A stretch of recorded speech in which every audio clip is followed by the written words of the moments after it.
Libro 10. Capítulo 1. Gringoire tiene varias buenas ideas seguidas en la calle Bernardins. Desde que Pierre Gringoire había visto cómo se desarrollaba todo aquel asunto y que decididamente habría soga, ahorcamiento y otros sinsabores para los personajes principales de la comedia, había procurado no mezclarse en él. Los truhanes, entre los que se había quedado por considerar que, en última instancia, eran la mejor compañía de París, habían seguido interesándose por la egipcia. Tal interés le había parecido muy comprensible en personas que, como ella, no tenían otra perspectiva que Charmolue y Torterué, y que no cabalgaban como él por regiones imaginarias entre las dos alas de Pegaso. Se había enterado, oyendo sus conversaciones, de que su esposa del cántaro roto se había refugiado en Notre Dame y se había alegrado mucho por ello. Pero ni siquiera se sentía tentado de ir a verla. A veces pensaba en la cabrita y eso era todo. Por lo demás, durante el día hacía piruetas para vivir y por la noche lucubraba una memoria contra el obispo de París, pues recordaba que las ruedas de sus molinos lo habían dejado empapado y le guardaba rencor por ello. Estaba asimismo comentando la bella obra de Baudry-le-Rouge, obispo de Noyon y de Tournai, de Cupa Petrarum, sobre la talla de las piedras, lo cual había despertado en él un gusto apasionado por la arquitectura, inclinación que había sustituido en su corazón el hermetismo, del que por lo demás no era sino un corolario natural, puesto que existe un vínculo íntimo entre el hermetismo y la construcción. Gringoire había pasado del amor por una idea al amor de la forma de esa idea. Un día se había detenido cerca de Saint-Germain-l'Auxerrois, en la esquina de una casa llamada Fort-l'Évêque, que quedaba frente a la otra llamada Fort-le-Roi. Había en Fort-l'Évêque una encantadora capilla del siglo XIV, cuyo ábside daba a la calle. Gringoire examinaba devotamente sus esculturas exteriores.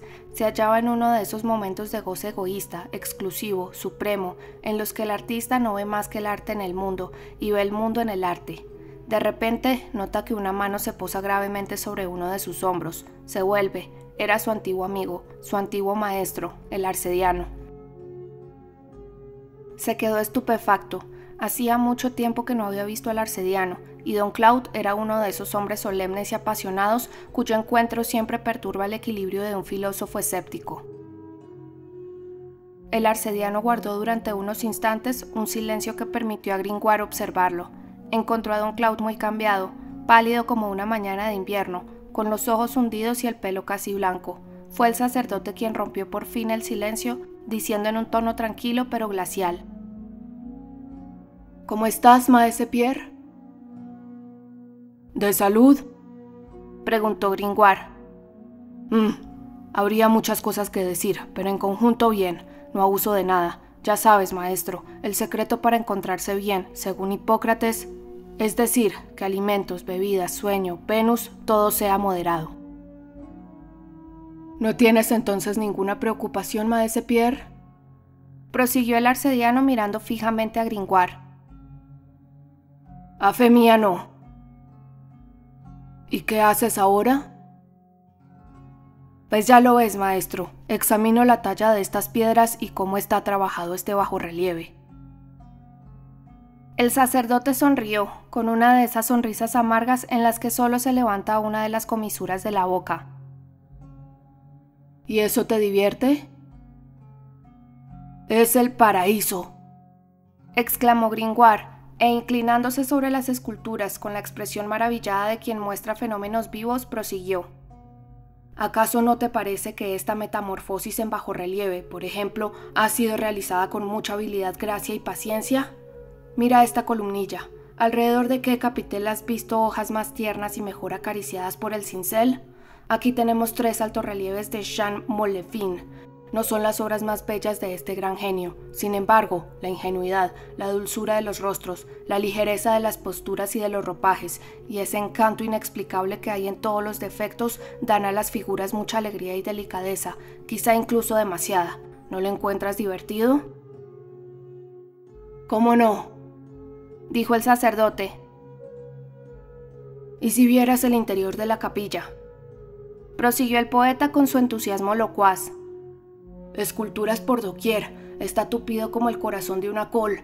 El ábside tiene una forma muy devota y tan particular que no he visto nada igual en ninguna parte». Don Claude lo interrumpió. ¿Eres, pues, feliz? Gringoire respondió con vehemencia. En honor a la verdad, sí. Primero me gustaron las mujeres, luego los animales, y ahora me gustan las piedras. Es tan divertido como los animales y las mujeres, y menos pérfido.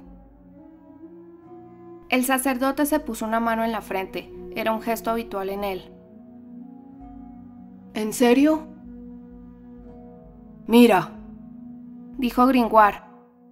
Goces no faltan. Asió de un brazo al sacerdote, que se dejó llevar y le hizo entrar en la torrecilla de la escalera de Fort l'Évêque. Esto es una escalera. Cada vez que la veo soy dichoso. Está hecho de la manera más sencilla y más rara de todo París. Todos los peldaños están rebajados por abajo. Su belleza y su sencillez residen en las huellas, del tamaño más o menos de un pie, que están entrelazadas, empotradas, encajadas, encadenadas, engastadas, entretalladas una en otra, y se muerden entre sí de una forma realmente firme y delicada. ¿Y no deseas nada? No. ¿Y no añoras nada? Ni añoranza ni deseo. He puesto orden en mi vida. ¿Lo que los hombres ordenan? Dijo Claude. Las cosas lo desordenan. Yo soy un filósofo pirrónico, contestó Gringoire, y lo mantengo todo en equilibrio. ¿Y cómo te ganas la vida? Continúo haciendo de vez en cuando epopeyas y tragedias, pero lo que más ingresos me reporta es el trabajo que ya sabes, maestro, sostener pirámides de sillas con los dientes. Es un oficio vulgar para un filósofo. Pero también es equilibrio, dijo Gringoire. Cuando uno tiene una idea, la encuentra en todo. Lo sé, contestó el arcediano. Tras un breve silencio, el sacerdote prosiguió. Eres, de todas formas, bastante miserable. Miserable sí, desgraciado no. En ese momento se oyó un ruido de caballos y nuestros dos interlocutores vieron desfilar, al final de la calle, a una compañía de arqueros de la ordenanza del rey, lanzas en alto y con el oficial a la cabeza. El desfile era espléndido y se oía el ruido de los cascos de los caballos en el empedrado. ¿Cómo miras a ese oficial?, dijo Gringoire al arcediano. Es que creo que lo conozco. ¿Cómo se llama?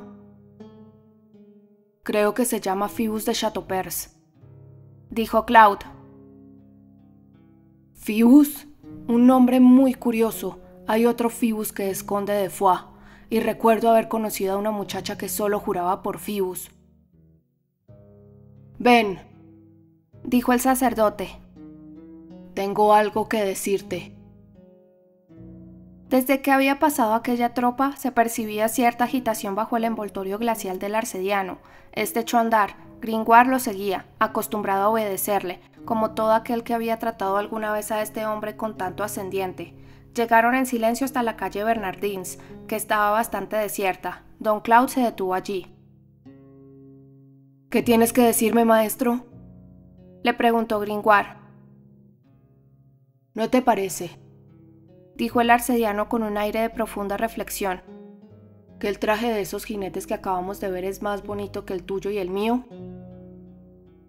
Gringoire movió la cabeza. Repámpanos. Prefiero mi gonela amarilla y roja que esas escamas de hierro y acero. Menudo placer caminar haciendo el mismo ruido que el muelle de la chatarra cuando hay un terremoto. Entonces, Gringoire, ¿nunca has sentido envidia de esos buenos mozos con sus casacas de guerrera? ¿Envidia de qué, señor arcediano? ¿De su fuerza? ¿De su armadura? ¿De su disciplina? Vale más la filosofía y la independencia con harapos. Prefiero ser cabeza de ratón que cola de león. Es curioso lo que dices, repuso el sacerdote pensativo. Un bonito uniforme, hay que reconocerlo, es bonito. Gringoire, viéndolo tan ensimismado, se alejó para ir a admirar el portal de una casa vecina. No tardó en volver dando palmadas de satisfacción. Si estuvieras menos ocupado con las bonitas indumentarias de los guerreros, te rogaría que vinieras a ver aquella puerta. Siempre lo he dicho, la casa del señor Aubry tiene la entrada más soberbia del mundo. Pierre Gringoire, dijo el arcediano, ¿qué ha sido de aquella bailarina egipcia? Esmeralda, qué manera más brusca de cambiar de conversación. ¿No era tu mujer? Sí, por el método del cántaro roto. Teníamos para 4 años, así que... añadió Gringoire mirando al arcediano con un aire un poco burlón. ¿Sigues pensando en ella? ¿Tú ya no? Poco. Tengo tantas cosas en qué pensar. Dios mío, qué bonita era su cabra. ¿Esa gitana no te había salvado la vida? Vive Dios que es cierto. ¿Y bien? ¿Qué ha sido de ella? ¿Dónde está? No sabría decirte. Creo que la colgaron. ¿Lo crees? No estoy seguro. Cuando vi que querían colgar a la gente me retiré del juego. ¿Eso es todo lo que sabes? Espera. Me dijeron que se había refugiado en Notre Dame y que allí estaba segura, y me alegro mucho, pero no pude averiguar si la cabra se había salvado con ella. Eso es todo lo que sé. Voy a contarte algo más, dijo don Claude, cuya voz, hasta entonces baja, lenta y casi sorda, sonaba ahora tronadora. Está, en efecto, refugiada en Notre Dame, pero dentro de 3 días la justicia volverá a prenderla y será colgada en la Greffe. Hay sentencia del Parlamento. ¡Qué lástima!, dijo Gringoire. El sacerdote, en un abrir y cerrar de ojos, había recuperado la calma y la frialdad. ¿Y quién demonios?, prosiguió el poeta. Se ha entretenido en solicitar una sentencia de reintegración. No podían dejar tranquilo al Parlamento. ¿Qué pasa porque una pobre muchacha se refugie bajo los arbotantes de Notre Dame, junto a los nidos de las golondrinas? Hay satanes en el mundo, respondió el arcediano. Esto se pone endiabladamente feo, observó Gringoire. El arcediano prosiguió tras un breve silencio. Así pues, ¿ella te salvó la vida? Sí, en casa de mis buenos amigos los truhanes. Poco faltó para que me colgaran. Hoy estarían lamentándolo. ¿No quieres hacer nada por ella? Me gustaría mucho, don Claude, pero ¿y si resulta que acabo yo con una cosa fea alrededor del cuello? ¿Qué más da? ¿Cómo que qué más da? Eres muy gracioso, maestro. Tengo 2 grandes obras empezadas. El sacerdote se dio una palmada en la frente. Pese a la calma que afectaba, de vez en cuando un gesto violento revelaba sus convulsiones interiores. ¿Cómo salvarla? Gringoire le dijo. Maestro, yo le respondré. Il Padelt, que en turco quiere decir Dios es nuestra esperanza. ¿Cómo salvarla?, repitió Claude pensativo. Gringoire se dio a su vez una palmada en la frente. Escucha, maestro, yo tengo imaginación y se me ocurrirán procedimientos adecuados. ¿Y si pidiéramos gracia al rey? ¿A Luis XI? ¿Pedir gracia a Luis XI? ¿Por qué no? Ve a quitarle su hueso a un tigre. Gringoire se puso a buscar otras soluciones. Ya lo tengo. ¿Quieres que envíe a las matronas una solicitud declarando que la muchacha está encinta? Aquello hizo centellear los ojos hundidos del sacerdote. ¿Encinta? ¡Qué absurdo! ¿Acaso sabes tú algo de eso? Gringoire se asustó de su expresión. No, yo no, se apresuró a decir. Nuestro matrimonio era un verdadero foris maritagium. Yo me quedé fuera, pero aún así conseguiríamos un aplazamiento. ¡Qué locura! ¡Qué infamia! ¡Cállate! Haces mal en enfadarte, masculló Gringoire. Conseguir un emplazamiento no perjudica a nadie y hace ganar 40 dineros a las matronas, que son pobres mujeres. El sacerdote no lo escuchaba. Pero es preciso que salga de allí, murmuró. La sentencia debe ser ejecutada en un plazo de 3 días y de todas formas, aunque no hubiera sentencia, ese Quasimodo. Las mujeres tienen unos gustos muy depravados. Maese Pierre, dijo levantando la voz. Lo he pensado bien, solo hay un medio para salvarla. ¿Cuál? A mí no se me ocurre ninguno más. Escucha, maese Pierre, recuerda que le debes la vida. Voy a exponerte abiertamente mi idea. La iglesia está vigilada día y noche, solo dejan salir a los que han visto entrar. Podrás, pues, entrar. Vendrás, yo te conduciré hasta donde ella está y le cambiarás la ropa. Ella se pondrá tu jubón y tú su falda. Hasta ahora bien, observó el filósofo. ¿Y luego qué? Luego, ella saldrá con tu ropa y tú te quedarás allí con la suya. Quizá te cuelguen, pero ella se habrá salvado. Gringoire se rascó la oreja con un aire muy serio. Vaya, dijo. Es una idea que a mí no se me habría ocurrido nunca. Ante la idea inesperada de don Claude, el semblante abierto y bonachón del poeta se había oscurecido súbitamente, como un risueño paisaje italiano cuando sopla un mal alado bandaval que aplasta una nube sobre el sol. Bien, Gringoire, ¿qué me dices? Te digo, maestro, que no es que quizá me cuelguen, sino que me colgarán con toda seguridad. Eso no es de nuestra incumbencia. ¡Pestes!, exclamó Gringoire. Ella te salvó la vida, de ese modo pagarás la deuda. Hay muchas otras que no pago. Maese Pierre, es absolutamente preciso. El arcediano hablaba con autoridad. Escucha, don Claude, repuso el poeta consternado. Insistes en esa idea y te equivocas. No sé por qué voy a dejar que me cuelguen en lugar de otro. ¿Qué tienes que te una tanto a la vida? ¡Ah! 1000 razones. Dime cuáles, por favor. ¿Cuáles? El aire, el cielo, la mañana, la noche, el claro de luna, mis buenos amigos los truhanes, nuestras rechiflas con las perdularias, las bellas piezas arquitectónicas de París pendientes de estudio, 3 voluminosos libros escritos a medias, uno de ellos contra el obispo y sus molinos, y qué sé yo cuántas cosas más. Anaxágoras decía que estaba en el mundo para admirar el sol. Además, tengo la suerte de pasar todos los días, de la mañana a la noche, con un hombre de ingenio que soy yo, y eso es muy agradable. Cabeza hueca, masculló el arcediano. A ver, di esa vida que te parece tan maravillosa, ¿quién te la ha conservado? ¿A quién le debes respirar este aire, ver este cielo, y poder además entretener tu cerebro de chorlito con pamplinas y excentricidades? Sin ella, ¿dónde estarías? ¿Quieres que muera cuando gracias a ella tú estás vivo? ¿Quieres que muera esa criatura bella, dulce, adorable, necesaria para la luz del mundo, más divina que Dios? Mientras que tú, medio sabio y medio loco, vano esposo de no se sabe qué, especie de vegetal que crees caminar y crees pensar, seguirás viviendo con la vida que le has robado, tan inútil como una vela en pleno mediodía.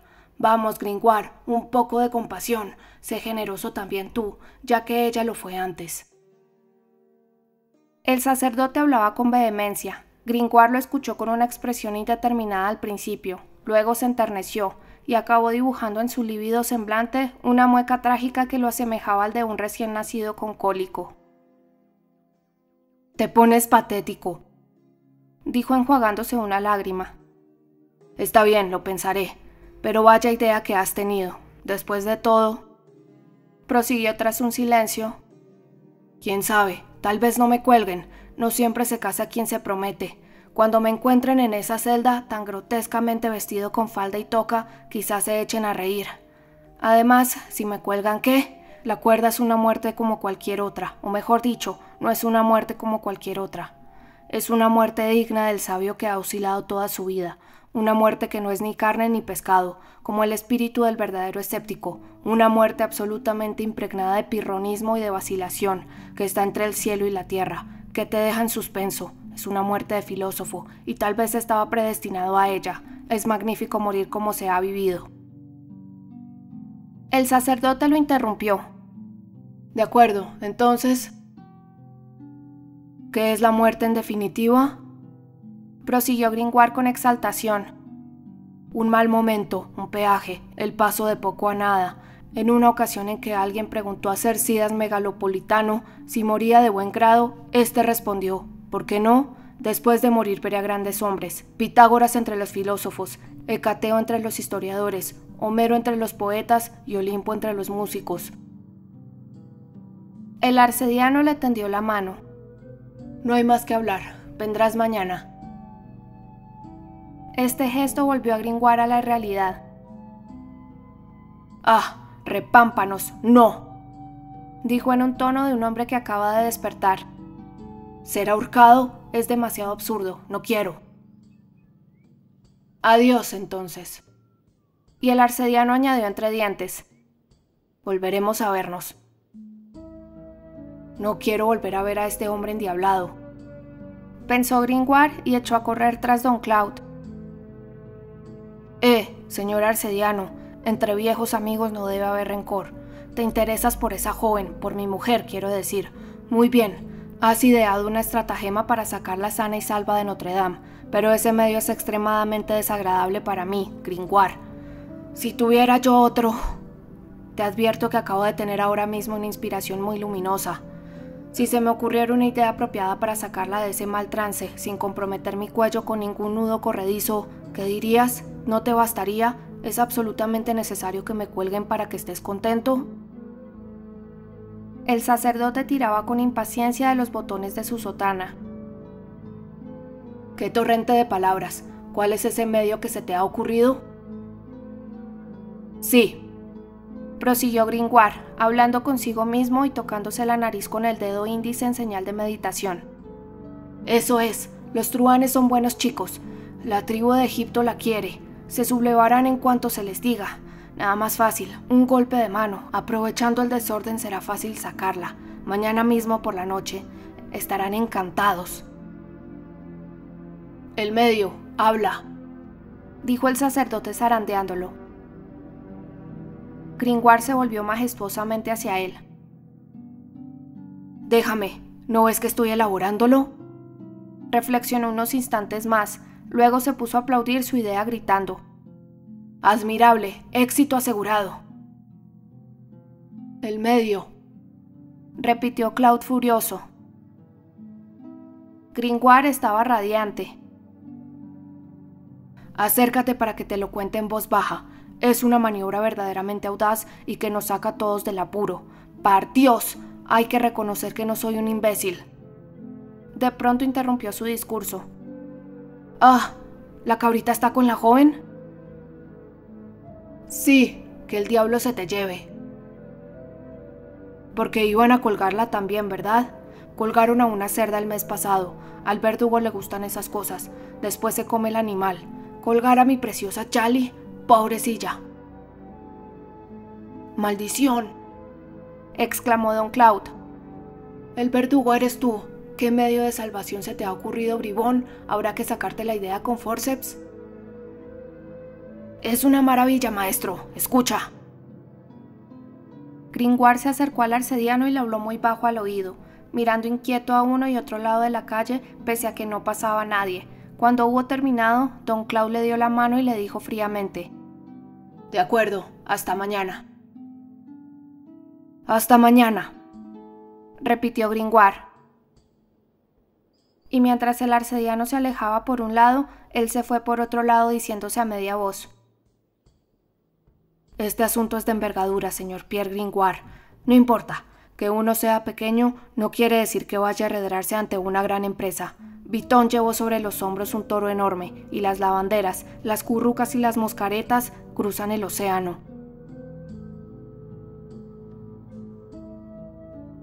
Capítulo 2. Haz de truhán. Al entrar en el claustro, el arcediano encontró en la puerta de su celda a su hermano Jehan del Molino, que lo esperaba y que había combatido el aburrimiento de la espera dibujando con carbón en la pared un perfil de su hermano mayor enriquecido con una nariz desmesurada. Don Claude apenas miró a su hermano. Tenía otras cosas en que pensar. El alegre rostro de aquel bribón, cuya luminosidad tantas veces había despejado la gris fisionomía del clérigo, era impotente ahora para disipar la bruma que se espesaba cada día más en aquella alma corrompida, mefítica y estancada. «Hermano», dijo tímidamente Jehan, «vengo a verte». El arcediano ni siquiera levantó los ojos hacia él. «¿Y qué más?» «Hermano», prosiguió el hipócrita, «eres tan bueno conmigo y me das tan buenos consejos que siempre acabo volviendo». «¿Y qué más?» «Ay, hermano, qué razón tenías cuando me decías: Jehan, Jehan, cessat doctorum doctrina, discipulurum disciplina».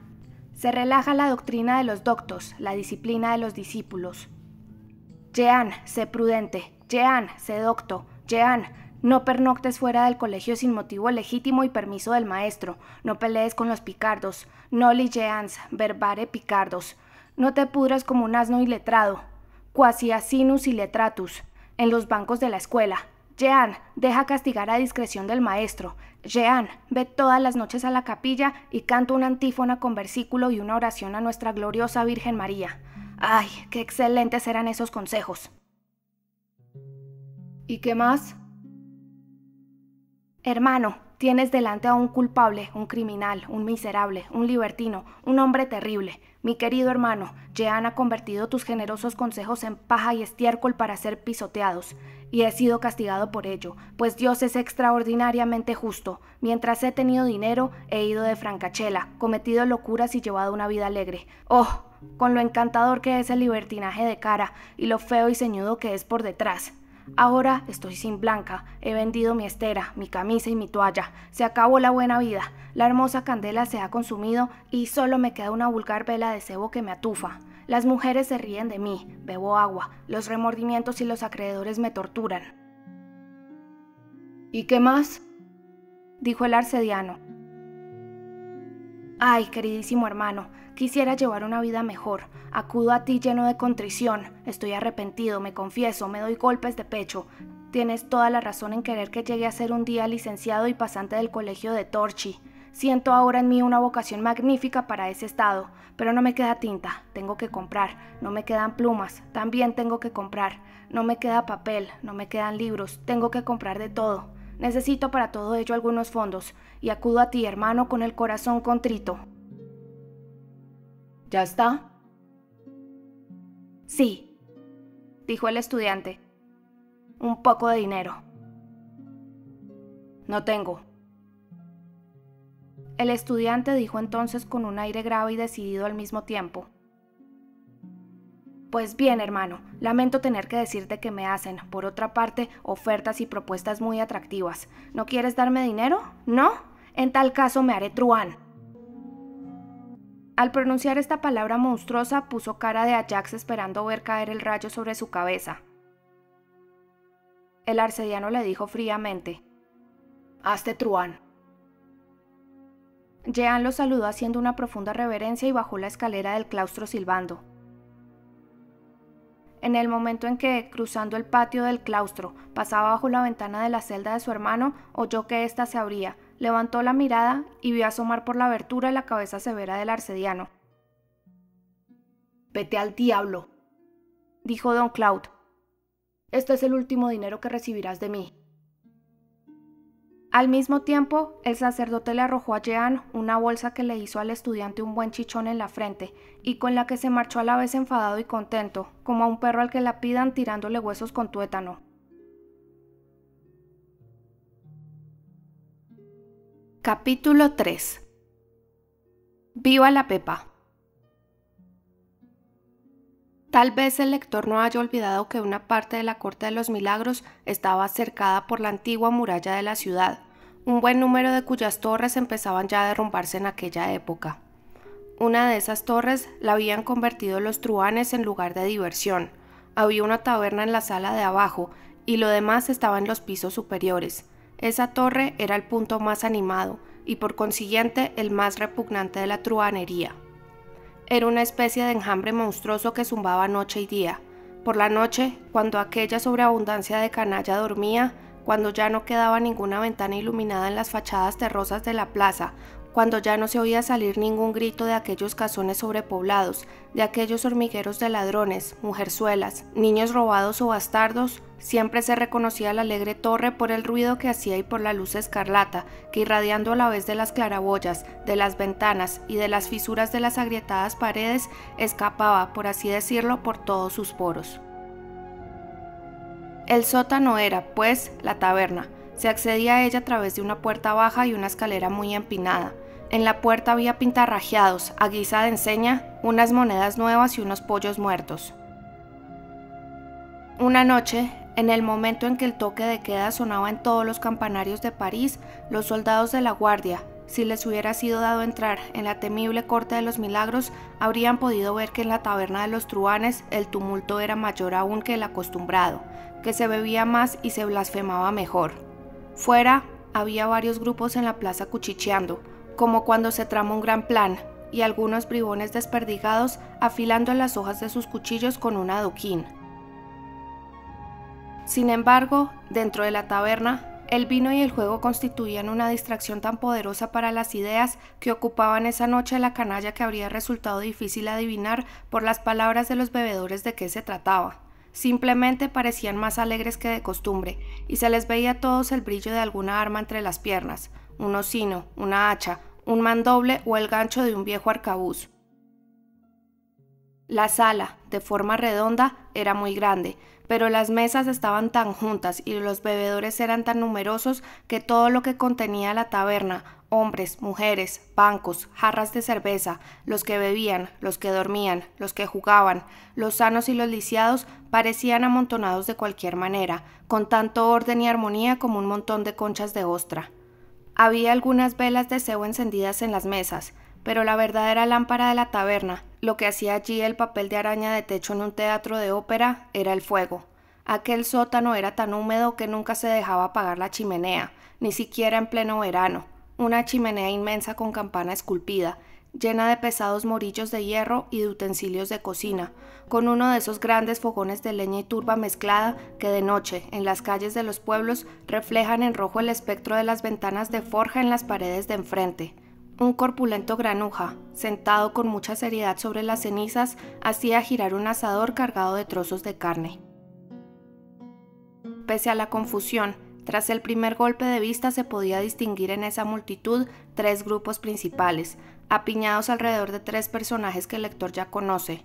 Uno de esos personajes, extrañamente ataviado con abundancia de oropeles orientales, era Matías Ungandi Spicali, duque de Egipto y de Bohemia. El tunante estaba sentado encima de una mesa, con las piernas cruzadas y un dedo levantado, y distribuía en voz alta sus conocimientos de magia blanca y negra a cuantos semblantes boquiabiertos lo rodeaban. Otro corro se agolpaba en torno a nuestro antiguo amigo, el valiente rey de Túnez, armado hasta los dientes. Clopantro Lefaux, con cara muy seria y en voz baja, organizaba el pillaje de un enorme tonel lleno de armas que tenía delante, ya medio reventado y del que rebosaban hachas, espadas, bacinetes, cotas de malla, puntas de lanza y de azagaya, saetas y viratones, como manzanas y uvas de un cuerno de la abundancia. Todos cogían del montón, uno un morrión, otro un estoque, otro una misericordia con empuñadura en cruz. Los propios niños se armaban, y había hasta lisiados sin piernas, que protegidos con bardas y corazas, pasaban entre las piernas de los bebedores como grandes escarabajos. Por último, un tercer auditorio, el más ruidoso, el más jovial y el más numeroso, atestaba los bancos y las mesas en medio de los cuales peroraba y renegaba una voz aflautada que salía debajo de una pesada armadura completa, del casco a las espuelas. El individuo que se había atornillado una panoplia al cuerpo desaparecía hasta tal punto bajo la vestidura de guerra que solo se veía de su persona una nariz descarada, roja y respingona, un mechón de pelo rubio, una boca rosada y unos ojos intrépidos. Llevaba el cinturón lleno de dagas y puñales, y una gran espada en el costado. Una ballesta oxidada estaba a su izquierda, y una gran jarra de vino ante él, sin contar, a su derecha, a una rolliza muchacha despechugada. A su alrededor, todas las bocas reían, blasfemaban y bebían. Añádase 20 grupos secundarios, camareras y camareros corriendo de un lado a otro con jarras en la cabeza, jugadores inclinados sobre bolas, fichas, dados y tableros, discusiones en un rincón, besos en otro, y se tendrá una ligera idea de aquel conjunto sobre el que vacilaba la claridad de un gran fuego llameante que hacía danzar en las paredes de la taberna 1000 sombras desmesuradas y grotescas. En cuanto al ruido, era el interior de una campana echada a vuelo. La grasera, donde crepitaba una lluvia de grasa, llenaba con su chisporroteo continuo los intervalos de esos 1000 diálogos que se entrecruzaban de un lado a otro de la sala. Había en medio de todo aquel estruendo, al fondo de la taberna, en el banco interior de la chimenea, un filósofo que meditaba, con los pies en las cenizas y los ojos puestos en los tizones. Era Pierre Gringoire. «Vamos, rápido, démonos prisa, ármense, dentro de una hora nos ponemos en marcha», decía Cleopantro le fue a sus argoteros. Una muchacha canturreaba. «Buenas noches, padre y madre, el último que apague el fuego». Dos jugadores de cartas discutían.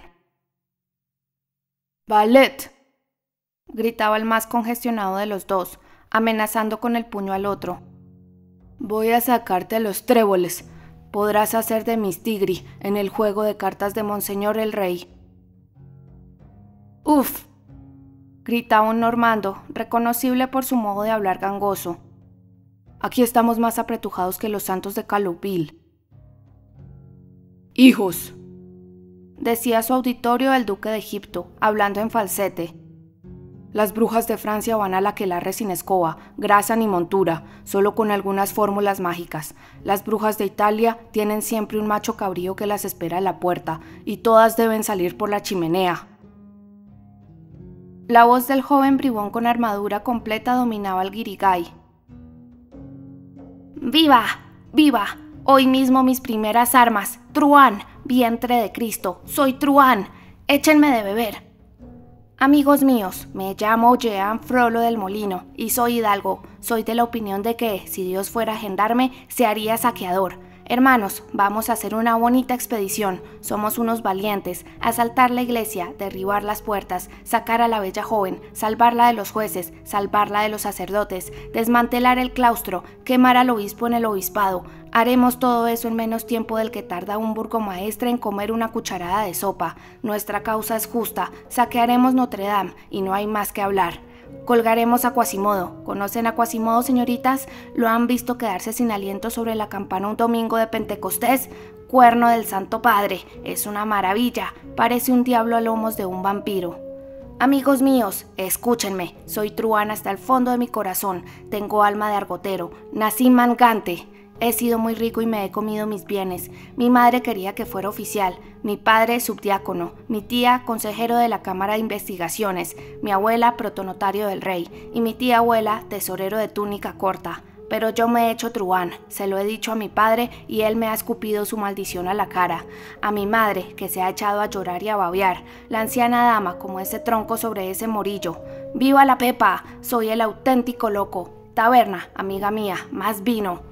Todavía tengo con qué pagar, pero no quiero más vino de Suresnes. Me destroza el gaznate. Cuernos, antes preferiría hacer gárgaras con un cesto. Entretanto, la gente aplaudía riendo a carcajadas, y viendo que el tumulto aumentaba a su alrededor, el estudiante exclamó: «¡Oh, hermoso ruido! Populi de vacantis populosa de vacatio. De un pueblo desenfrenado popular desenfreno». Entonces se puso a cantar, con los ojos como nublados por el éxtasis, a la manera de un canónigo entonando vísperas.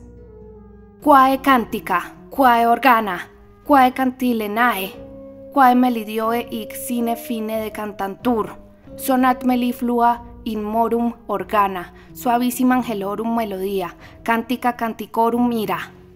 Qué cánticos, qué instrumentos, qué canciones, qué melodías interminables cantan aquí. Resuenan los instrumentos de los himnos, dulces como la miel, la suavísima melodía de los ángeles, los cánticos admirables entre los cánticos.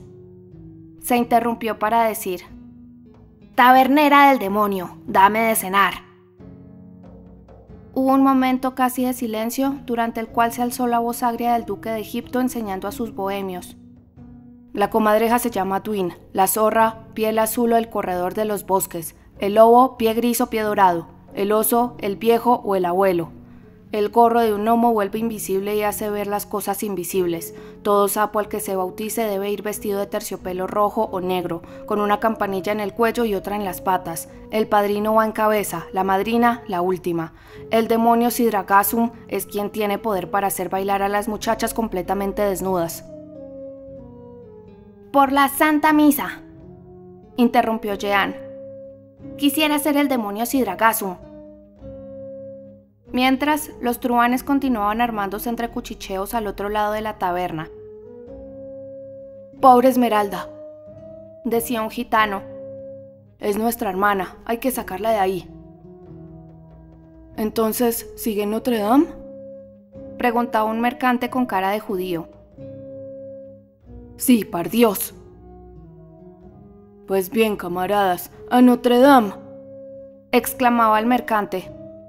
Además, hay en la capilla de los Santos Fereol y Ferrutión 2 estatuas, una de San Juan Bautista y otra de San Antonio, todas de oro, que pesan juntas 17 marcos de oro y 15 estelines, y las peanas de plata dorada, 17 marcos y 5 onzas. Lo sé muy bien, soy orfebre.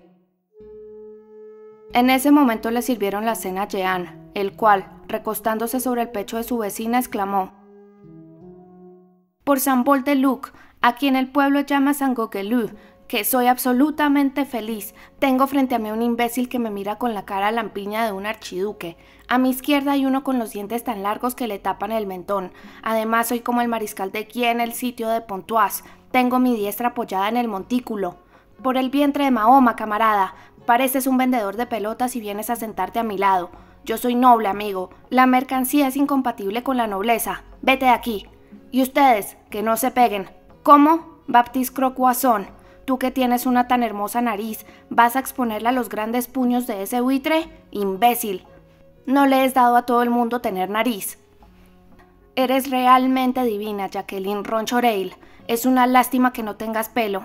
Hola, hola, me llamo Jehan Frollo y mi hermano es arcediano, que el diablo se lo lleve. Todo lo que les digo es verdad.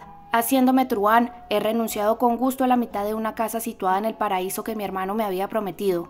Dimidiam domum in paraíso, cito el texto. Tengo un feudo en la calle Tirechape, y todas las mujeres están enamoradas de mí, tan cierto como es cierto que San Eloy era un excelente orfebre, y que los 5 oficios de la ciudad de París son los curtidores en blanco, los zurradores, los bolseros y los zapateros, y que a San Lorenzo lo quemaron con cáscaras de huevo. Lo juro, camaradas, que no tomaré pimiento en un año si ahora miento. Encanto, hay claro de luna. Mira pues por la claraboya cómo rasga el viento las nubes. Lo mismo haré yo con tu gola. Muchachas, suenen a los niños y espabilen las velas. Cristo y Mahoma, ¿qué es esto que estoy comiendo? Por Júpiter, caramba con la vieja. Los pelos que no se encuentran en la cabeza de tus pupilas aparecen en tus tortillas. Vieja, a mí me gustan las tortillas calvas. Que el diablo te deje desnarigada. Valiente hostería de Belcebú, donde las pelanduscas se peinan con los tenedores. Dicho esto, rompió el plato contra el suelo y se puso a cantar a voz en cuello. Ni tengo ni tendré, por la sangre de Dios, ni fe ni ley, ni leña ni carbón, ni rey ni Dios. Mientras tanto, Cleopatra le había acabado el reparto de armas. Se acercó a Gringoire, que parecía sumido en una profunda meditación, con los pies sobre un morillo. «Amigo Pierre», dijo el rey de Túnez, «¿en qué diablos piensas?» Gringoire se volvió a él con una sonrisa melancólica. «Me gusta el fuego, mi querido señor, no por la razón trivial de que el fuego nos calienta los pies o cuece la sopa que nos comemos, sino porque tiene chispas. A veces me paso horas mirando las chispas. Descubro 1000 cosas en esas estrellas que espolvorean el fondo negro del hogar. Esas estrellas también son mundos». Que me parto un rayo si te entiendo, dijo el truhán. ¿Sabes qué hora es? No, respondió Gringoire. Clopin se acercó entonces al duque de Egipto. Camarada Matías, el momento no es adecuado. Dicen que el rey XI está en París. Razón de más para arrebatarle a nuestra hermana de las garras, contestó el viejo gitano. Hablas como un hombre, Matías, dijo el rey de Túnez. Además, actuaremos con rapidez. No hay que temer resistencia en la iglesia. Los canónigos son liebres y nuestras fuerzas son mayores. Los del Parlamento se llevarán mañana una buena sorpresa cuando vayan a buscarla. Por las tripas del Papa, no quiero que cuelguen a esa bella muchacha.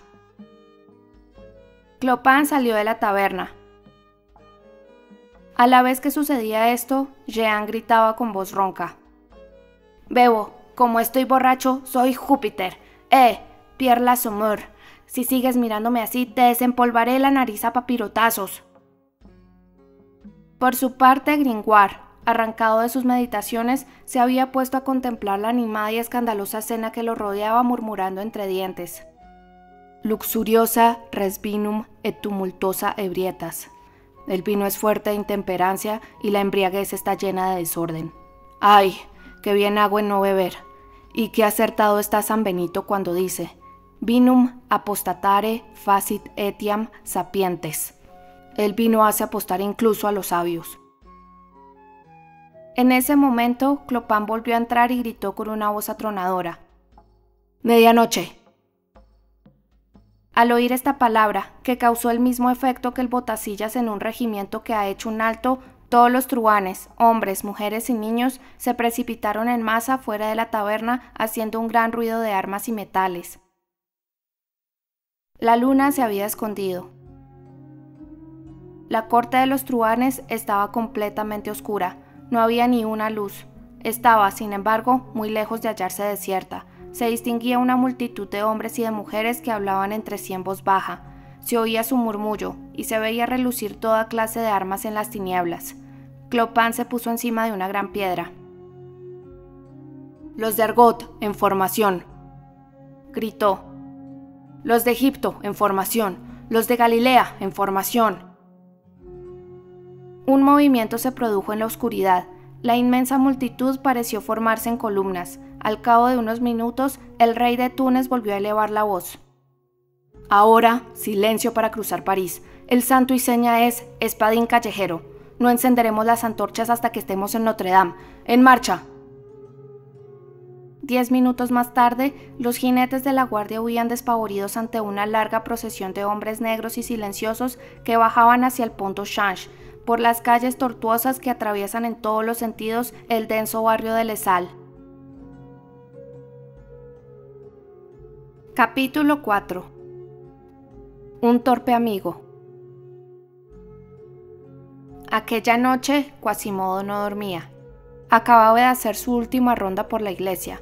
No se había dado cuenta, en el momento en que cerraba las puertas, de que el arcediano había pasado cerca de él, y evidenciando cierto disgusto al verlo echar cuidadosamente los pestillos y cerrojos del enorme armazón de hierro que daba a sus 2 anchos batientes la solidez de una muralla.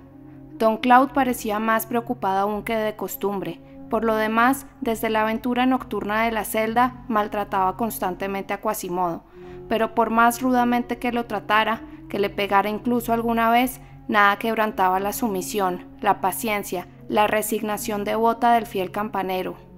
Del arcediano lo soportaba todo, insultos, amenazas y golpes, sin murmurar un reproche, sin proferir una queja. Como mucho, lo seguía con una mirada llena de inquietud cuando don Claude subía la escalera de la torre, pero el arcediano se había abstenido por iniciativa propia de volver a presentarse ante la egipcia.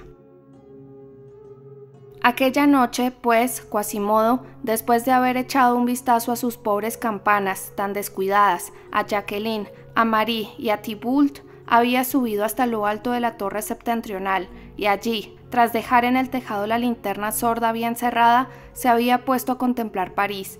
La noche, como ya hemos dicho, era muy oscura. París, que por así decirlo no estaba iluminado en aquella época, presentaba a la vista un montón confuso de masas negras, entrecortado aquí y allá por la curva blancuzca del Sena. Quasimodo solo veía la luz en la ventana de un edificio lejano, cuyo vago y sombrío perfil se dibujaba muy por encima de los tejados, en el lado de la puerta de San Antoine. Allí también había alguien que velaba. Dejando flotar por aquel horizonte de bruma su mirada única, el campanero sentía dentro de sí mismo una vaga inquietud. Desde hacía varios días estaba en guardia, veía continuamente merodear en torno a la iglesia hombres de aspecto siniestro que no apartaban la vista del asilo de la joven. Pensaba que tal vez estaba tramando algún complot contra la infortunada refugiada. Imaginaba que había un odio popular hacia ella igual que lo había hacia él, y bien podría ser que muy pronto sucediera algo. Por eso permanecía en el campanario, al acecho, pensando en su pensador, como dice Rabelais, con el ojo puesto ora en la celda, ora en París, montando guardia como un buen perro con el corazón lleno de desconfianza.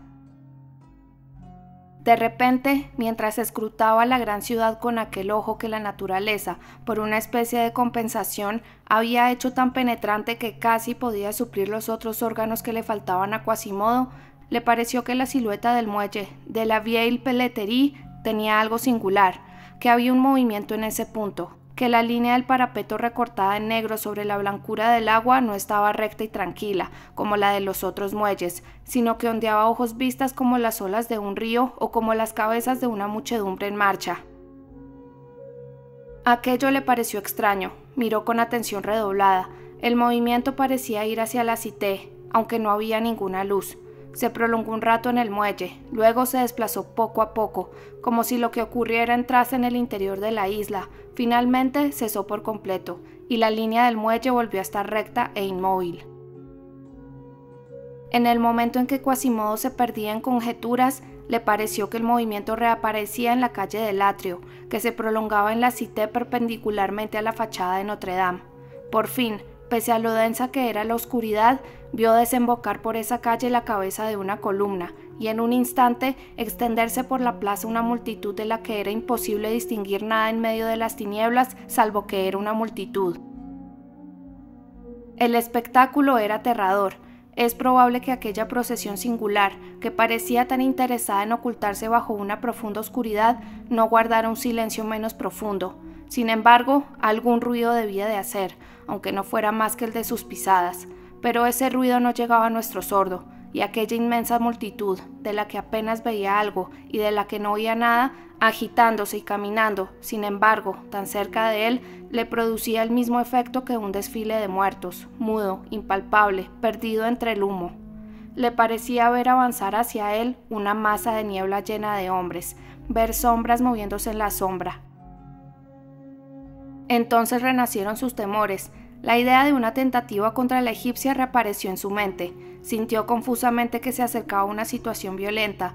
En aquel momento crítico, deliberó dentro de sí mismo con un razonamiento mejor y más rápido de lo que habría cabido esperar de un cerebro tan mal organizado. ¿Debía despertar a la egipcia? ¿Ayudarla a escapar? ¿Por dónde? Las calles estaban invadidas, la iglesia estaba pegada al río por detrás. Ninguna embarcación, ninguna salida. Solo había una opción: luchar hasta la muerte en la puerta de Notre Dame, resistir al menos hasta que llegara ayuda, si es que llegaba, y no turbar el sueño de Esmeralda. Despertar a la desdichada para morir en ningún caso era una tarea urgente. Una vez tomada esta decisión, se puso a examinar al enemigo con más calma. La muchedumbre parecía aumentar por momentos en el atrio. El campanero supuso que debía de hacer muy poco ruido, puesto que las ventanas de las calles y de la plaza permanecían cerradas. De repente brilló una luz, y en un instante 7 u 8 antorchas encendidas se paseaban sobre las cabezas, agitando en la oscuridad sus mechones de fuego. Quasimodo vio entonces claramente pulular en la plaza un espantoso rebaño de hombres y mujeres andrajosos, armados con guadañas, picas, hocinos y partesanas cuyos miles de puntas centellaban. Aquí y allá, orcas negras ponían cuernos a aquellas caras repulsivas. Recordó vagamente aquel populacho y creyó reconocer todas las caras que unos meses antes lo habían proclamado papa de los locos.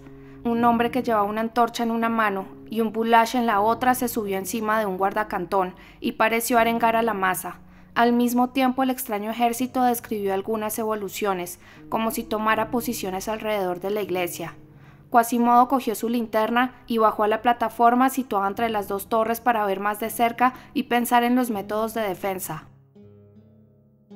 Clopantro Lefort, al llegar ante la alta puerta de Notre Dame, había organizado a su tropa, efectivamente en posición de batalla. Aunque no esperaba ninguna resistencia, quería, como un general prudente, conservar un orden que le permitiera hacer frente, en caso necesario, a un ataque súbito de la Guardia o de los 220. Así pues, había escalonado a su brigada de tal manera que, vista desde arriba y desde lejos, parecía el triángulo romano de la batalla de Cnomo, la cabeza de cerdo de Alejandro o la famosa cuña de Gustavo Adolfo. La base de este triángulo se apoyaba al fondo de la plaza, de tal forma que cerraba la calle del Atrio. Uno de los lados miraba hacia el Hotel Dieu y el otro hacia la calle Saint-Pierre-aux-Boeufs. Clopantro Lefort se había situado en la cúspide, con el duque de Egipto, nuestro amigo Jehan y los convulsos más intrépidos. No era cosa muy rara en las ciudades de la Edad Media una empresa como la que los truhanes intentaban en aquel momento contra Notre Dame. Lo que hoy llamamos policía no existía entonces. En las ciudades populosas, sobre todo en las capitales, no había un poder central, único regulador. El feudalismo había construido esas grandes comunas de una manera extraña. Una ciudad era un conjunto de 1000 señoríos que la dividían en compartimientos de innumerables formas y tamaños. El resultado eran 1000 policías contradictorias, es decir, ausencia de policía. En París, por ejemplo, independientemente de los 141 señores aspirantes a censo, había 25 que aspiraban además a impartir justicia. Desde el obispo de París, que tenía 105 calles, hasta el prior de Notre Dame de Champs, que tenía 4. Todos estos justicieros feudales solo reconocían nominalmente la autoridad soberana del rey. Todos tenían derecho sobre la vía pública, todos estaban en su casa. Luis XI, ese infatigable obrero que tan decididamente inició la demolición del edificio feudal, continuada por Richelieu y Luis XIV en beneficio de la monarquía y terminada por Mirabeau en beneficio del pueblo, había intentado romper esa red de señoríos que cubría París, lanzando violentamente contra ella 2 o 3 ordenanzas de policía general. En 1465 se dio orden a los habitantes, de una vez llegada la noche, iluminar con velas las ventanas y encerrar a los perros, bajo pena de horca. Ese mismo año se dio orden de cerrar al anochecer las calles con cadenas de hierro y se prohibió llevar dagas o armas ofensivas de noche por las calles. Pero al cabo de poco tiempo, todos estos intentos de legislación comunal cayeron en desuso. Los burgueses dejaron que el viento apagara las velas en sus ventanas y que sus perros vagaran. Las cadenas de hierro solo se utilizaron en casos de asedio. La prohibición de llevar dagas no produjo otro efecto que cambiar el nombre de la calle Coupe-Gueule por el de calle Coupe-Gorge, lo que es un progreso evidente. La vieja estructura de las jurisdicciones feudales permaneció en pie, inmenso amontonamiento de bailías y de señoríos que se cruzaban en la ciudad, estorbándose, enmarañándose, enredándose, comiéndose terreno unos a otros. Inútil maraña de guardias, subguardias y contraguardias, a través de la cual pasaban a mano armada el bandidaje, la rapiña y la sedición. No eran, pues, en este desorden, un acontecimiento inaudito esos golpes de mano de una parte del populacho contra un palacio, un hotel o una casa en los barrios más poblados. En la mayoría de los casos, los vecinos solo intervenían si el saqueo llegaba hasta su vivienda. Se tapaban los oídos cuando sonaban mosquetazos, cerraban los postigos, atrancaban las puertas, dejaban que la pelea acabara con o sin intervención de la guardia, y al día siguiente se comentaba en París: anoche entraron en casa de Etienne Barbet, al mariscal de Clermont lo han prendido en el regimiento, etc. Por eso, no solo las viviendas de la realeza, el Louvre, el Palacio, la Bastilla, las Tournelles, sino también las residencias simplemente señoriales, como el Petit Bourbon, el Hotel de Sens, el Hotel de Angoulême, etc., tenían almenas en los muros y matacanes encima de las puertas. Las iglesias estaban protegidas por su santidad. Algunas, no obstante, entre las cuales se encontraba Notre Dame, estaban fortificadas. El abad de Saint-Germain-des-Prés estaba almenado como un barón y había en su casa más cobre gastado en bombardas que en campanas. En 1610 aún podía verse su fortaleza, hoy apenas queda su iglesia. Pero volvamos a Notre Dame.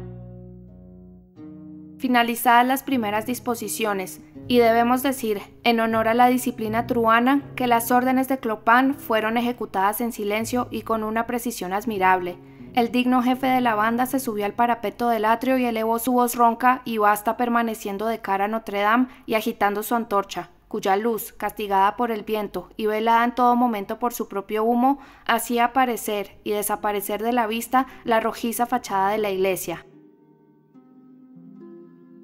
A ti, Luis de Beaumont, obispo de París, consejero en el tribunal del Parlamento, yo, Clopin Trollefort, rey de Túnez, gran Cosre, príncipe de Argot y obispo de los locos, te digo, nuestra hermana, falsamente condenada por magia, se ha refugiado en tu iglesia, le debes asilo y salvaguardia, pero el tribunal del Parlamento quiere prenderla y tú lo consientes, de manera que la colgarán mañana en la Greve si Dios y los truhanes no estuvieran aquí. Así pues, venimos a ti, obispo. Si tu iglesia es sagrada, nuestra hermana también lo es. Si nuestra hermana no es sagrada, tu iglesia tampoco lo es. Por ello te conminamos a que entregues a la muchacha si quieres salvar a tu iglesia, o cogeremos a la muchacha y saquearemos la iglesia, y estará bien hecho, en prueba de lo cual planto aquí mi bandera. Y Dios te guarde, obispo de París.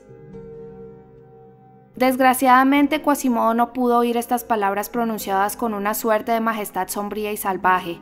Un truhán presentó su bandera a Clopin, quien la plantó solemnemente entre dos adoquines. Era una horca de cuyas púas colgaba un trozo sanguinolento de carroña. Hecho esto, el rey de Túnez se volvió y paseó la mirada por su ejército, feroz multitud en que las miradas brillaban casi tanto como las picas. Tras una breve pausa: «Adelante, hijos», gritó. «A trabajar, testarrones». 30 hombres robustos, de musculatura recia y con cara de cerrajeros, salieron de entre las filas con martillos, tenazas y barras de hierro al hombro. Se dirigieron hacia la puerta principal de la iglesia, subieron la escalera, y muy pronto los vieron a todos en cuclillas bajo la ojiva, forzando la puerta con tenazas y palancas. Un buen número de truhanes los siguió para ayudarlos o mirarlos. Los 12 peldaños del pórtico estaban abarrotados. Sin embargo, la puerta aguantaba. «Demonios, es resistente y tosuda», decía uno. «Es vieja y tiene los cartílagos endurecidos», decía otro. «Ánimo, camaradas», intervenía Clopin. «Ha puesto mi cabeza contra una pantufla a que has abierto la puerta, cogido a la muchacha y desnudado el altar mayor antes de que haya despertado un solo sacristán. Mira, creo que la cerradura está cediendo». Clopin fue interrumpido por un estruendo horrible que se oyó en ese momento detrás de él. Se volvió. Una enorme viga acababa de caer del cielo. Había aplastado una docena de truhanes en la escalinata de la iglesia y rebotaba sobre el empedrado con el ruido de una bala de cañón, rompiendo acá y allá piernas entre la muchedumbre de pordioseros, que se apartaban profiriendo gritos de terror. En un abrir y cerrar de ojos, el recinto reservado del atrio quedó vacío. Los testarrones, pese a estar protegidos por las profundas dovelas del pórtico, abandonaron la puerta, y el propio Clopin retrocedió a una respetuosa distancia de la iglesia. «Me he salvado de una buena», gritaba Jehan.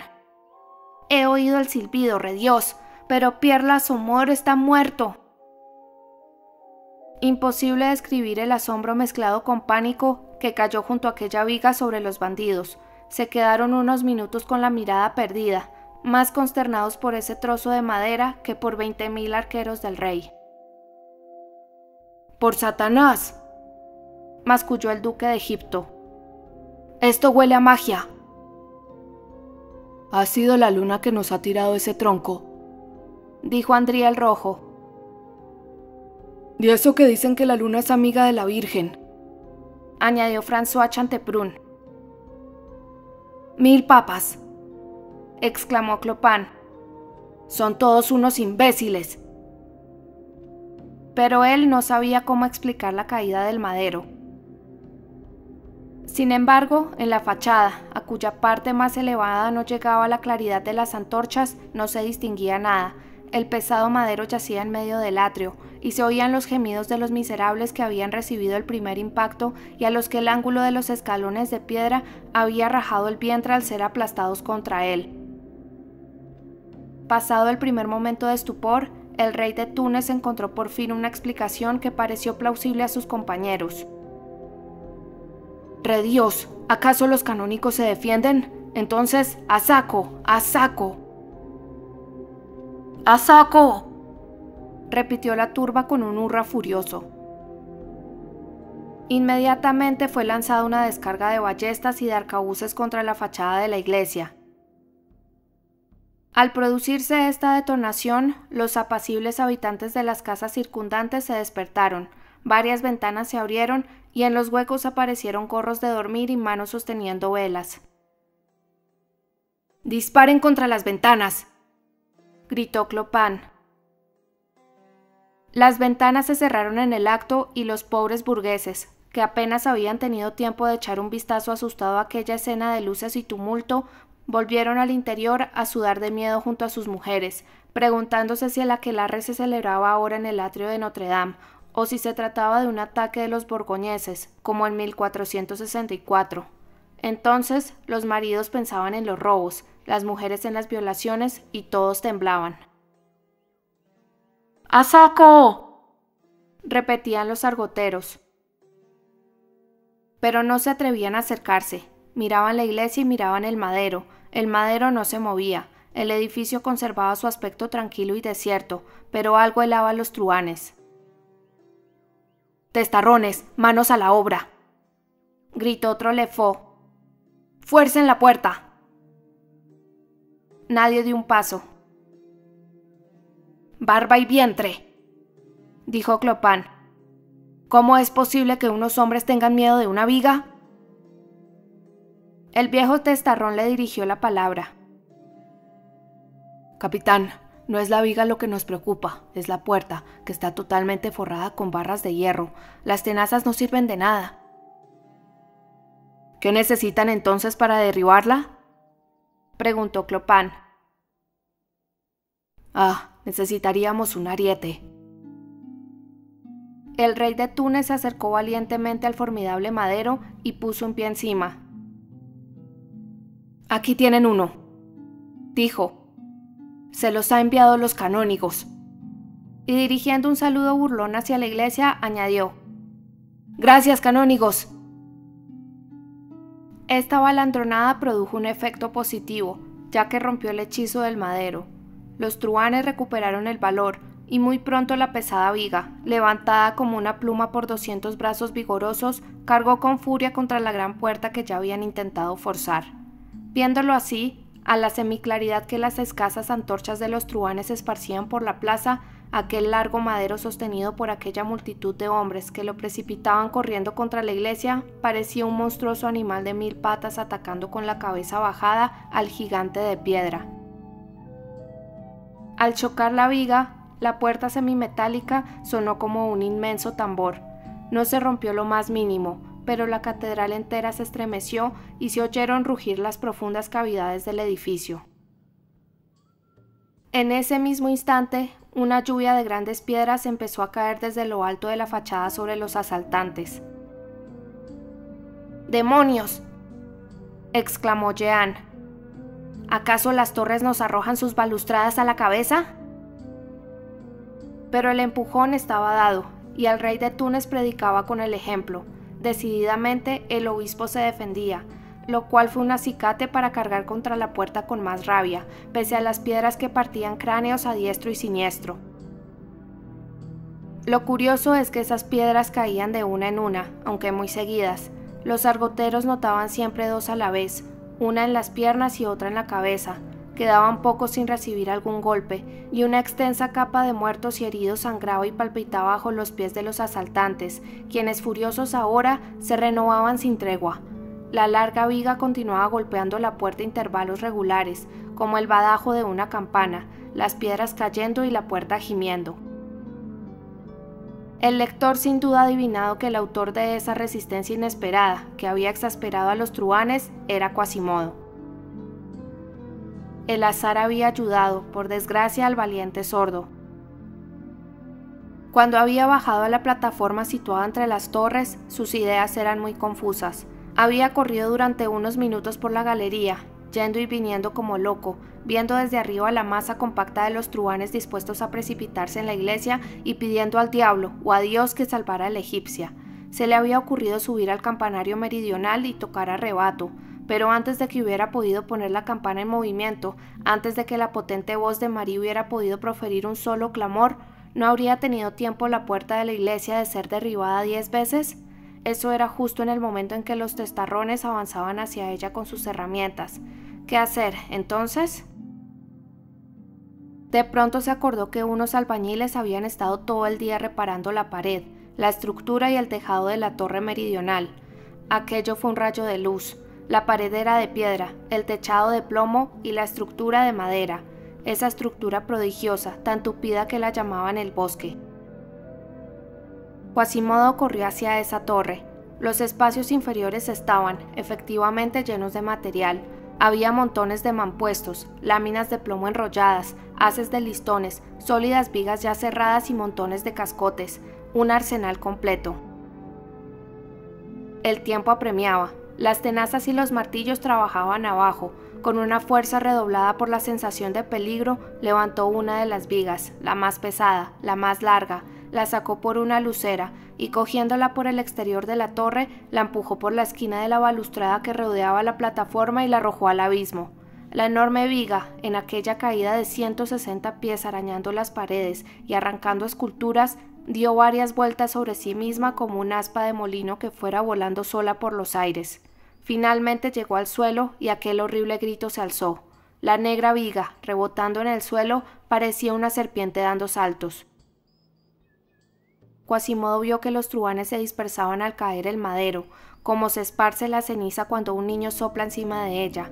Aprovechó su espanto, y mientras clavaban una mirada supersticiosa en la masa caída del cielo y dejaban tuertos a los santos de piedra del pórtico con una descarga de saetas y de postas, Quasimodo amontonaba en silencio cascotes, piedras y mampuestos, y hasta sacos de herramientas de los albañiles, en el borde de la balustrada por donde había lanzado la viga.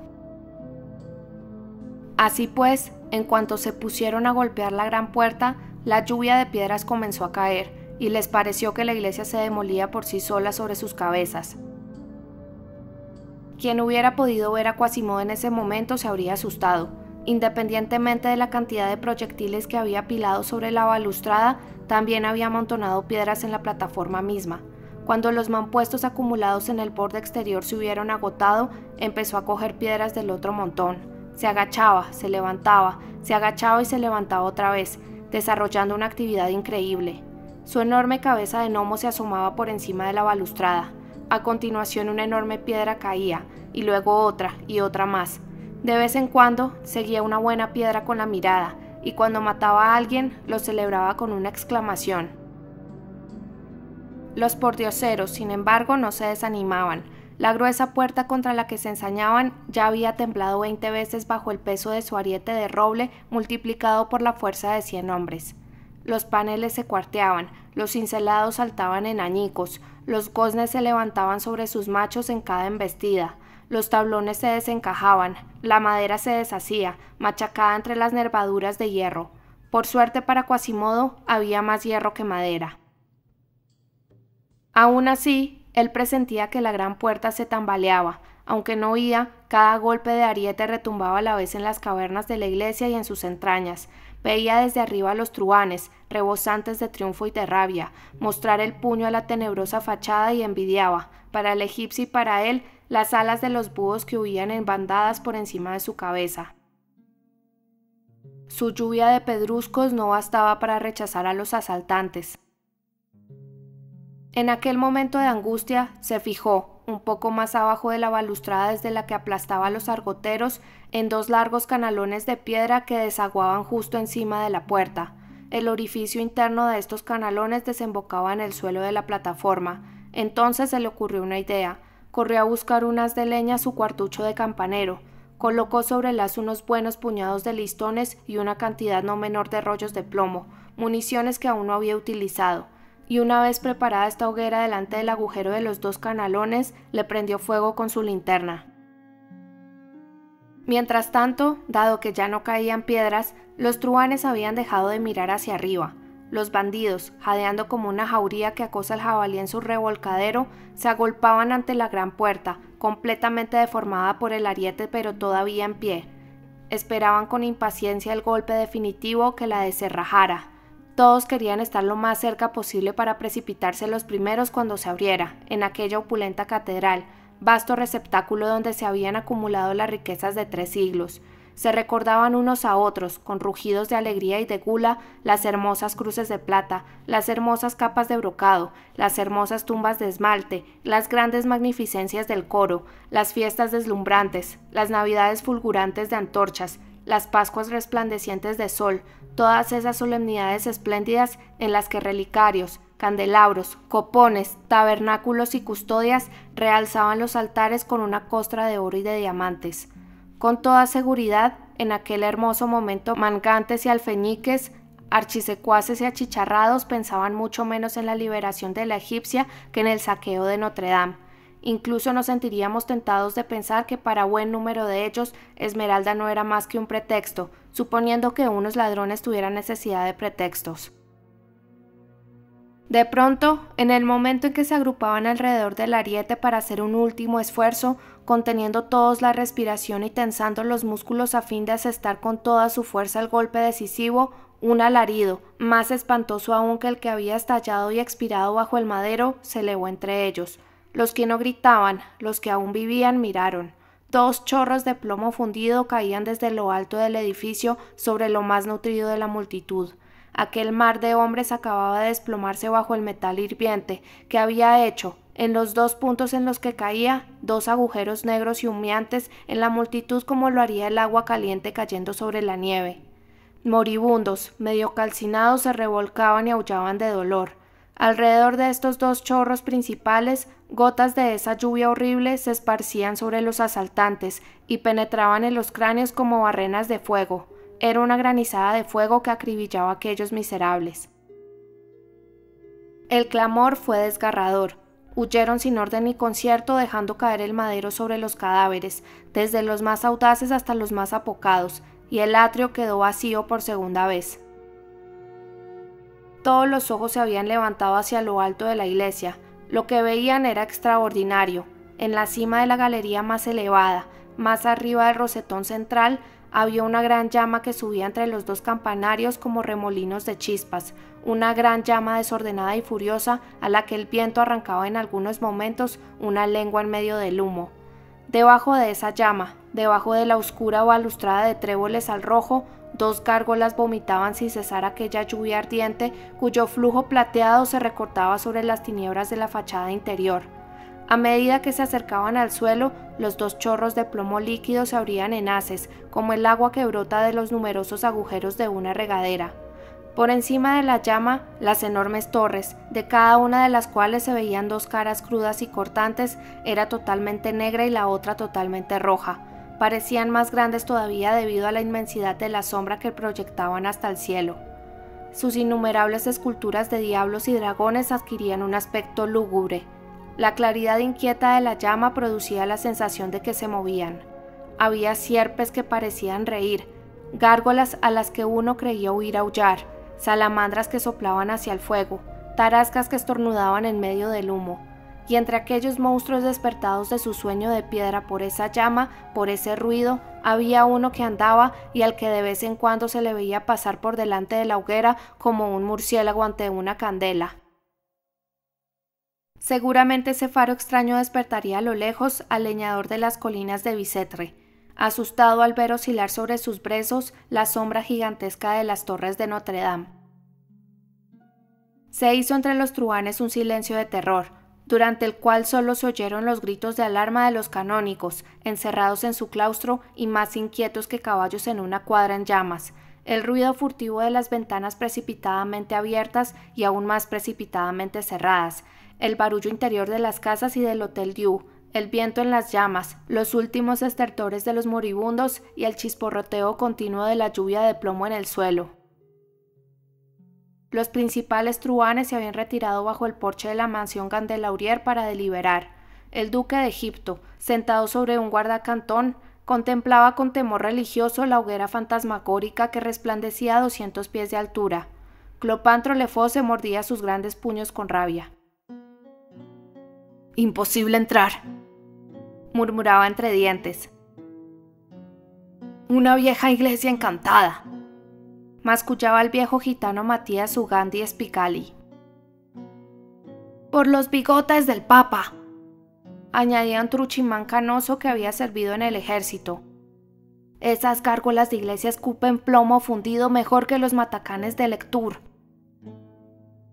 «¿Ven a ese demonio que pasa una y otra vez delante del fuego?», decía el duque de Egipto. «¡Par Dios!», dijo Clopin. «Es el maldito campanero, es Quasimodo». El gitano meneaba la cabeza. «Les digo que es el espíritu Sabnac, el gran marqués, el demonio de las fortificaciones. Toma la forma de un soldado armado con cabeza de león, a veces monta un horrible caballo, convierte a los hombres en piedras con las que construye torres, está al mando de 50 legiones. Es él, lo reconozco. Algunas veces viste una bonita túnica dorada con figuras a la manera de los turcos». «¿Dónde está Felefic Netual?», preguntó Clopin. «Ha muerto», respondió una truhana. André el Rojo reía con una risa idiota. «Nuestra Señora está dando trabajo al Hotel Dieu», decía. «Pero es que no va a haber manera de forzar esa puerta», exclamó el rey de Túnez golpeando el suelo con el pie. El duque de Egipto le señaló tristemente los 2 riachuelos de plomo hirviendo que no cesaban de rayar la negra fachada como 2 largos usos de fósforo. «Se han visto iglesias que se defendían así ellas mismas», observó suspirando. «Santa Sofía de Constantinopla, hace de eso 40 años, tiró al suelo 3 veces seguidas la media luna de Mahoma sacudiendo sus cúpulas, que son sus cabezas. Guillermo de París, que construyó esta, era un mago». «¿Tenemos que irnos entonces vergonzosamente como viles lacayos?», dijo Clopin. «¿Dejar aquí a nuestra hermana y que esos lobos encapuchados la cuelguen mañana?». «Y la sacristía, donde hay carretadas de oro», añadió un truhán cuyo nombre lamentamos no saber. «Por las barbas de Mahoma», gritó Trollefort.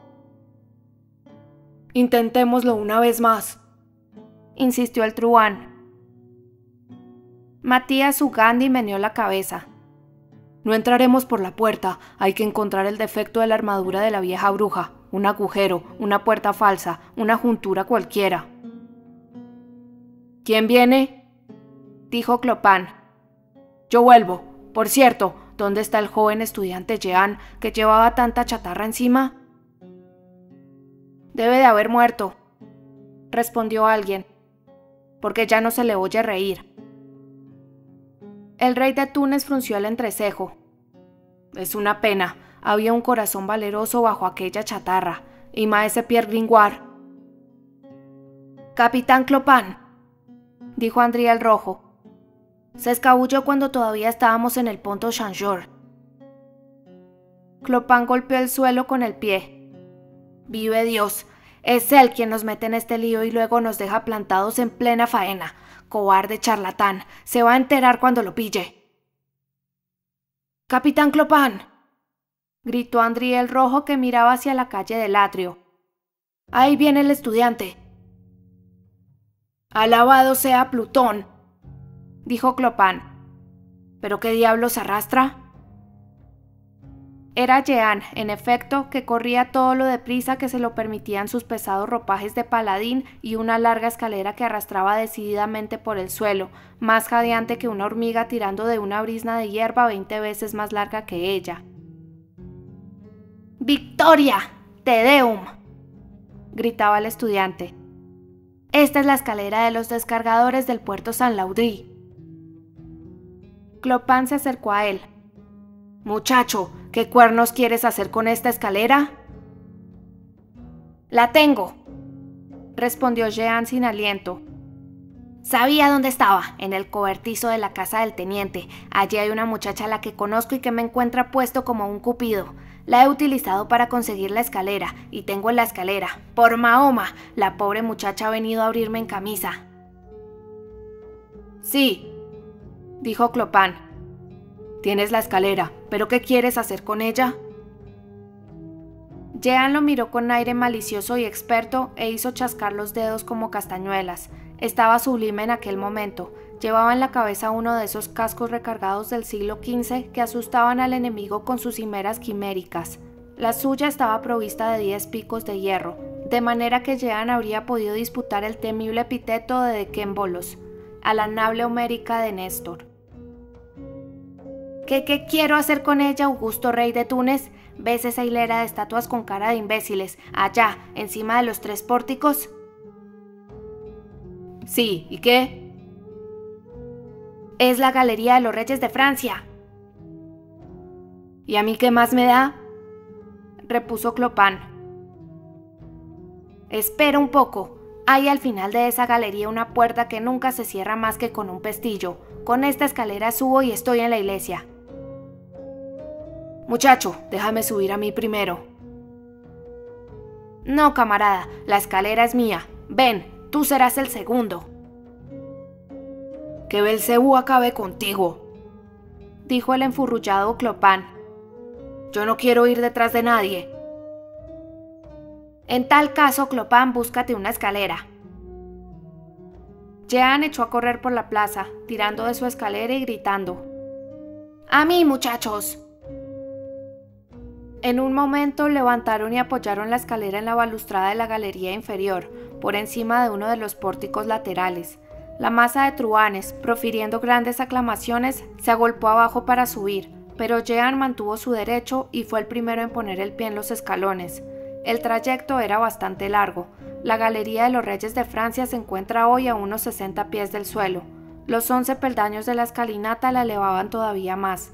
Jehan subía lentamente, dificultado en su ascenso por la pesada armadura, agarrándose con una mano a los escalones y sosteniendo con la otra la ballesta. Cuando estuvo en mitad de la escalera, echó una mirada melancólica a los pobres argoteros muertos que alfombraban la escalinata. ¡Ay!, exclamó. Hete aquí un montón de cadáveres digno del quinto canto de la Ilíada. Dicho esto, continuó subiendo. Los truhanes lo seguían. Había uno en cada escalón. Viendo elevarse aquella línea de espadas acorazadas ondeando en la sombra, habríase dicho que una serpiente con escamas de acero se alzaba contra la iglesia. Jehan, que era la cabeza, al ir silbando completaba la ilusión. El estudiante llegó por fin al balcón de la galería y saltó por encima con bastante agilidad, entre los aplausos de toda la truhanería. Convertido en dueño y señor de la ciudadela, profirió un grito de alegría, pero de pronto se detuvo, petrificado. Acababa de ver, detrás de la estatua de un rey, a Quasimodo oculto en las tinieblas con su ojo centellante.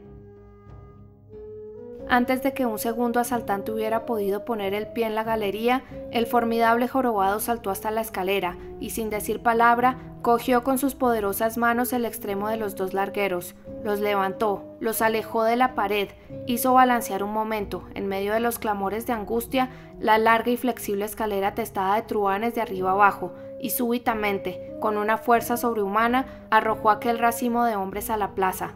La escalera, lanzada hacia atrás, permaneció un momento recta y de pie.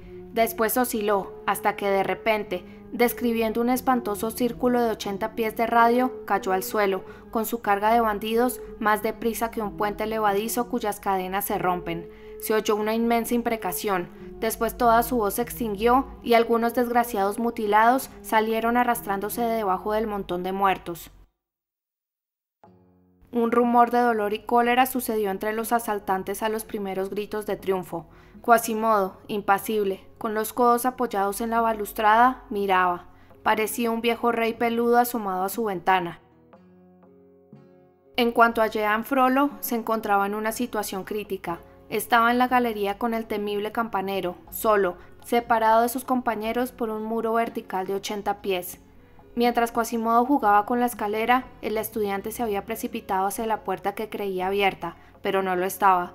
Al entrar en la galería, el sordo la había cerrado tras de sí, en vista de lo cual Jehan se había escondido detrás de un rey de piedra, sin atreverse a respirar y mirando al monstruoso jorobado con cara de terror, como aquel hombre que hacía la corte a la mujer del guardián de una casa de fieras y una noche, al acudir a su cita amorosa, escaló la pared equivocada y se encontró de pronto frente a frente con un oso blanco.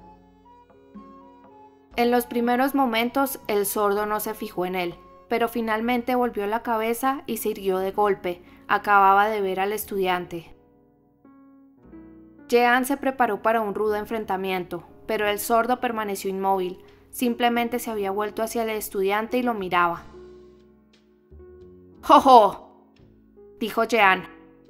¿Por qué me miras con ese ojo tuerto y melancólico? Y mientras decía esto, el joven bribón preparaba astutamente su ballesta. ¡Quasimodo!, gritó. «Voy a cambiarte el apodo, te llamarán el ciego». El virote empenachado partió de la ballesta silbando y fue a clavarse en el brazo izquierdo del jorobado. Quasimodo no se alteró más de lo que un rasguño habría alterado al rey Faramundo. Acercó una mano a la saeta, se la arrancó del brazo y la partió tranquilamente contra su voluminosa rodilla. Después, más que tirar, dejó caer al suelo los dos trozos. Pero ya no tuvo tiempo de disparar de nuevo. Una vez rota la flecha, Quasimodo resopló ruidosamente, saltó como un saltamontes y cayó sobre el estudiante, cuya armadura se aplastó contra la pared. Entonces, en aquella penumbra en que flotaba la luz de las antorchas, se vio algo terrible. Quasimodo, con la mano izquierda, había cogido por los brazos a Jehan, que no se debatía porque se sentía perdido. Con la derecha, el sordo le quitaba una tras otra, en silencio, con una lentitud siniestra, todas las piezas de la armadura, la espada, los puñales, el casco, la coraza, los brazales. Parecía un mono descortezando una nuez. Quasimodo echaba a sus pies, trozo a trozo, la cáscara de hierro del estudiante. Cuando el estudiante se vio desarmado, desnudado, débil y desnudo entre aquellas temibles manos, no intentó hablarle al sordo, sino que se echó a reír descaradamente en su cara y a cantar, con su intrépida despreocupación de joven de 16 años, la entonces popular canción. Desnuda ha quedado, la ciudad de Cambrai, mar afín la ha saqueado. No la terminó. Vieron de pie en el petril de la galería Quasimodo, quien con una sola mano sujetaba al estudiante por los pies, haciéndolo girar sobre el abismo como una onda. Después oyeron un ruido como el de una caja craneal estampándose contra una pared y vieron caer algo que se detuvo un tercio de la caída en un saliente del edificio. Era un cuerpo muerto lo que quedó enganchado allí, doblado en dos, con la espalda partida y la cabeza rota. Un grito de horror se elevó entre los truhanes. ¡Venganza!, gritó Clopin. ¡A saco!, respondió la multitud. ¡Al ataque! ¡Al ataque! Entonces se produjo un griterío en el que se mezclaban todas las lenguas, todos los dialectos, todos los acentos. La muerte del pobre estudiante infundió un ardor furioso a aquella multitud. La venganza la invadió, y la cólera porque un jorobado lo hubiera mantenido en jaque tanto tiempo delante de una iglesia. La rabia encontró escaleras, multiplicó las antorchas, y al cabo de unos minutos Quasimodo, desesperado, vio aquel espantoso hormiguero subir por todas partes al asalto de Notre Dame. Los que no tenían escaleras tenían cuerdas de nudos, los que no tenían cuerdas trepaban agarrándose a los relieves de las esculturas. Se colgaban unos de los harapos de otros. No había ningún medio de contener aquella marea ascendiente de caras horrendas. El furor hacía brillar aquellos semblantes feroces, sus frentes terrosas chorreaban de sudor, sus ojos lanzaban destellos. Todas aquellas fealdades cercaban a Quasimodo. Habíase dicho que otra iglesia había enviado a sus górgonas, sus dogos, sus dragones, sus demonios, sus esculturas más fantásticas a atacar a Notre Dame. Era como una capa de monstruos vivos sobre los monstruos de piedra de la fachada.